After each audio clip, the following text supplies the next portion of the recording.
A little beggar ran up and hugged a millionaire, whispering, "You're my mom." But when the DNA results arrived, she was shocked. Victoria Hale stood tall beneath the shining sign of her brand-new flagship store. She had come so far. Dressed in a crisp white suit, her platinum hair glowing in the morning sun, Victoria looked every bit the successful millionaire businesswoman she had become. But only 8 years ago, her life was far different. Then, she had been a poor woman alone with no one to turn to, struggling to survive as a hot dog vendor on the corner of 5th and Main. Her only glimmer of hope had been the baby she was about to bear. Broke and pregnant, she fantasized day and night about a better future for her son. She'd already chosen a name for him: Michael. Then came the night that changed everything.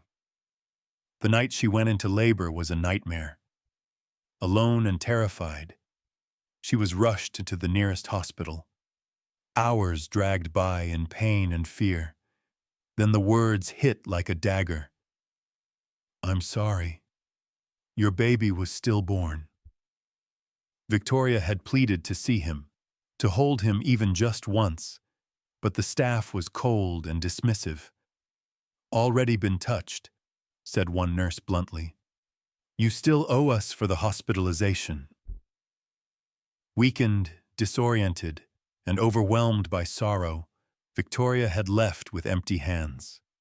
The pain never released her. For years it tormented her. Questions haunted her. Why hadn't they allowed her to see him? Was it true? But without power or wealth, her voice was weak. Tragic, she began to make toys, simple ones, soft animals and cloth dolls. She pictured the son she never held. She began selling them on sidewalks initially. Children loved them. Word started spreading, and soon Victoria's toy world was a hit. Parents cherished the emotional creations and the tale behind them. The woman who made the toys in honor of a child she lost. Eventually, her brand expanded into something she never dreamed of. Stores opened up around the country, and today, in front of her largest store to date, her shiny red sports car parked nearby, she smiled gently. "Michael, it's all because of you." But as she moved to welcome her employees, pandemonium broke out. A small boy pushed through the crowd. A black boy, perhaps 8, dressed in a dirty, worn brown shirt. Before anyone was able to respond, he sprinted up and wrapped his arms about Victoria's waist. Tears streaming down his face, he shouted, "You're my mom! Don't leave me again!" Gasp. People stood still. Cameras flashed from reporters. Security moved in. But Victoria extended her hand, trembling, and whispered, "Wait." The boy hugged harder, crying, "They lied to me. I know it's you. You're my mom." Victoria's heart pounded. Why did he know that? This can't be possible. Can it? But deep within, something resurfaced, something primal. She knelt and tenderly framed the boy's tear-stained face. Who said you were my mother?" she asked softly. The boy met her gaze, eyes brimming with pain. "They always said that you gave me away, but I know you didn't. I saw your photo and I just knew. I had to find you." Victoria's world reeled. It couldn't be. And yet, Michael would be about 8 now. She got up, her voice firm but hands shaking. "Call my lawyer," she instructed her assistant, "and arrange a DNA test. Now." However much it seemed impossible, she couldn't deny it. By nightfall, the news had hit the internet. Toy queen embraced by street beggar who claims he's her son. Social media erupted. Cameras surrounded the outside of her house. Victoria sat in her enormous sitting room, alone, looking at the boy's picture.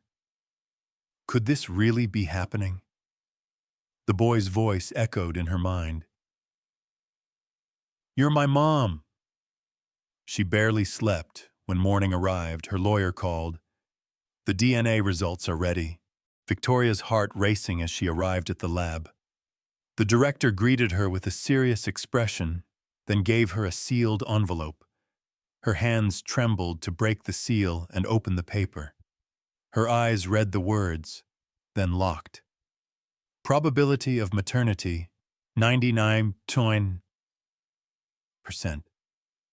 She gasped, the room whirling around her. It was true. This boy, this little beggar, was her biological son. Tears pricked at her eyes. How, she breathed, yearning for the truth. She had him meet her privately, out of the view of cameras and reporters, at her mansion. When he came wearing the same ragged brown shirt, covered with dust and creased from life on the street, he stared up at her hesitantly. Victoria knelt down and took his small hands gently in hers. "Tell me everything," she whispered softly. Michael drew a trembling breath. "I lived with some people. They told me they adopted me when I was a baby. But they weren't nice. They treated me unkindly. They preferred their real children." His voice trembled. "One evening, I overheard them chatting. They told me that I wasn't actually theirs, that you were my actual mom, and that they could receive money from you soon." Victoria's eyes overflowed with sadness and rage. "So what did you do?" she asked softly. Michael wiped his nose on the back of his hand. "I ran away. I didn't want to remain with them. I didn't know where to go, so I just stayed on the streets."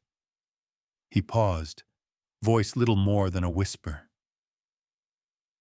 "I begged for food, slept under benches. People gave me coins from time to time.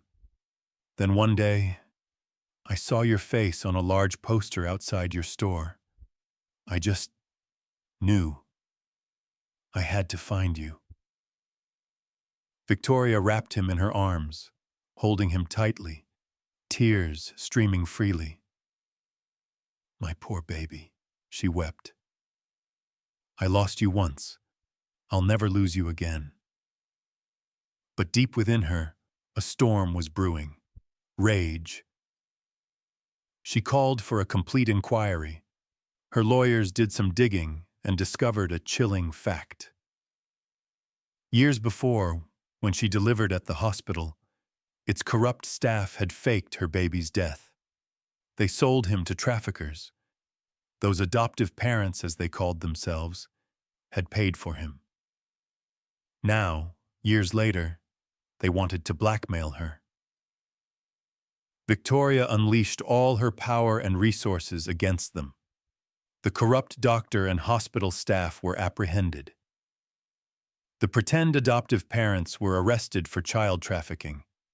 Headlines bellowed, "Millionaire toy queen reunited with stolen son. Trafficking ring exposed." But for Victoria, all the publicity was irrelevant. What was important was her son. Michael, trembling still, struggled at first. He wasn't accustomed to soft mattresses or hot food. He jumped at noises, only spoke barely. Victoria showered him with love. She read him bedtime stories, sat beside him every night, held him close when he couldn't sleep. "You're safe now," she whispered. "You'll never be alone again." Slowly, day by day, Michael began to heal. His shy smiles turned into quiet laughter. His fear faded, replaced with warmth and trust. And for Victoria, who had once been a grieving mother with a broken heart, Life finally felt full again. She leveraged her power and resources to rescue other kidnapped or missing children, a voice of justice fearless and unrelenting.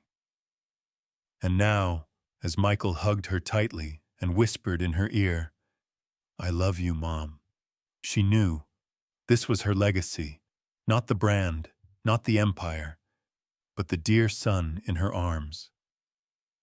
Her Michael, who had found his way back home. If you liked this heartwarming story, don't forget to subscribe, like, and give a comment below telling us where in the world you're watching from. We love hearing from you. Until next time, stay curious, stay kind, and keep watching.